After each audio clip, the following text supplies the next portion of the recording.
যে পুলিশ আমাদেরকে গুলি করছে, যে র্যাব আমাদেরকে গুলি করছে, তাদেরকে দিয়ে দেখেন বিভিন্ন জেলায় ভেরিফাই করতেছে। পুলিশ কি চাবে আমাদের ভেরিফাইটা ভালো হোক? কারণ তারা আমাদেরকে গুলি করছে, তারা ধর প্রশাসন থেকে রদবদল হয় নাই। আমি গত ২৪-এর আন্দোলনে জুলাইয়ের ২১ তারিখে শনির একরা ব্রিজে ফুটওভার ব্রিজের গোড়ায় হেলিকপ্টারে র্যাবের গুলিতে গুলিবিদ্ধ হয়ে আমি চিকিৎসাধীন বা এখনো চিকিৎসাধীন আছি ঢাকা সিএমএসে। এখন আমার কথা হচ্ছে যে আজকে আমাদের এই ভাইয়েরা এখানে আসছে, এটা হচ্ছে আমাদের এমআইএস যাদের হয় নাই আজকে দীর্ঘ ১.৫ বছর বা আজকে ক্যাটাগরি চেঞ্জের জন্য দীর্ঘ ১ বছর। ২ টা বিষয় নিয়ে আমরা এখানে আজকে আসছি। আজকে না, আমরা গত ১.৫ বছরে এরকম কতবার আসছি আমাদের হিসাব নাই। এই যেরকম গত কিছুদিন আগেও আমাদের যে বৈষম্য বিরোধী ছাত্র আন্দোলনের যে শহীদ ও আহত সেলের সম্পাদক তামিম খান, ওই তামিম খানের নেতৃত্বে আমরা একটা প্রতিনিধি দল উপদেষ্টা ফারুকী আজম স্যারের সাথে কথা বলছিলাম।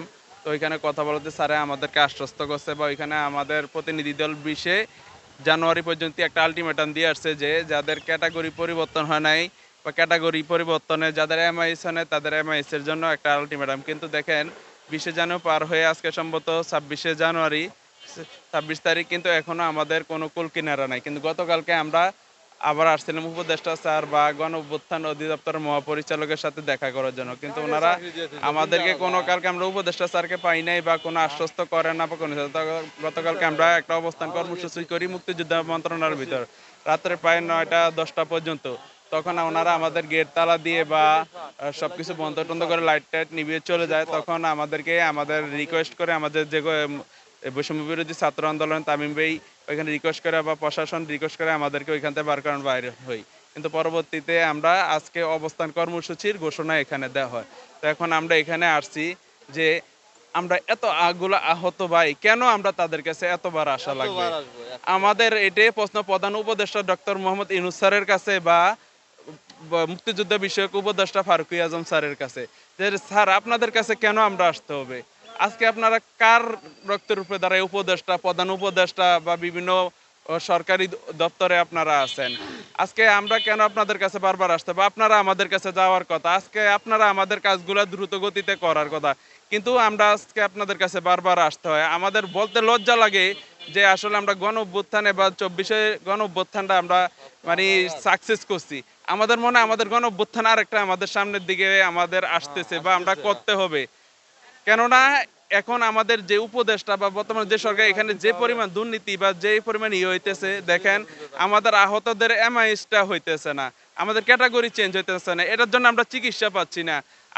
আমাদের জুলাই ফাউন্ডেশন ওইখানে আমাদেরকে গেলে এ ক্যাটাগরি বি ক্যাটাগরি তাদেরকে প্রাধান্য দেয় বেশি, কেননা ওদেরকে পুনর্বাসন আগে করবে। কিন্তু দেখেন আমাদের অনেক ভাই আছে এখানে গুলি, তারা কিন্তু টাকার অভাব বা চিকিৎসার অভাব কোনো দিকে অভাবে তারা চিকিৎসা করতে পারতেছে না।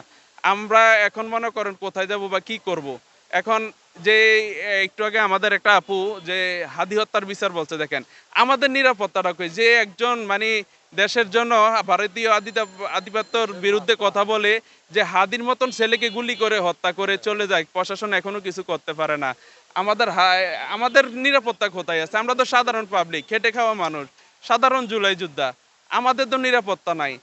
এত বড় দেশের কথা বলতে যেয়ে গুলিবিদ্ধ হইছে বা মারা গেছে, তারও তো এখন পর্যন্ত সরকার আজ পর্যন্ত বিচার করতে পারলো না। এরপরে দেখেন এমআইএস এর বিষয়টা দেখেন, যে পুলিশ আমাদেরকে গুলি করছে, যে র্যাব আমাদেরকে করছে, তাদেরকে দিয়ে দেখেন বিভিন্ন জেলায় ভেরিফাই করতেছে। পুলিশ কি চাবে আমাদের ভেরিফাইটা ভালো হোক? কারণ তারা আমাদেরকে গুলি করছে, তারা ধর প্রশাসন থেকে রদবদল হয় নাই, তারা তো এখনো তাদের জায়গায় রয়ে গেছে। কিন্তু বিভিন্ন জেলায় ডিসির দোহাই দেয়, ডিসি কাগজ পাঠায় না। আরে স্যার, আপনারা মন্ত্রণালয়, আপনারা যদি বলেন আজকে তুমি সবকিছু কইরা পাঠাইতে, ওরা ডিসি পাঠাইতে বাধ্য। কিন্তু ডিসির দোহাই দেন, এরপরে পুলিশ দিয়ে ভেরিফাই করান, এনএসআই দিয়ে ভেরিফাই করান। তো ভেরিফাই কি করতে কয়দিন লাগে? প্রশাসনরা আপনারা বলে সর্বোচ্চ বলে টাইম দিয়ে দেন এক সপ্তাহ, এক সপ্তাহের ভিতরে ভেরিফাই করে সবকিছু করে প্রশাসন দিতে বাধ্য। কিন্তু আপনারা আমাদের প্রতি কোনো ভালোবাসা বা আকর্ষণ বা ইয়া নাই। আমরা আমাদের প্রতি কোনো ইয়া নাই যে যাদের রক্তের উপরে দাঁড়ায় আপনারা উপদেষ্টা বা আজকে তারা আপনারা বিভিন্ন দপ্তরে ইয়ে করতেছেন।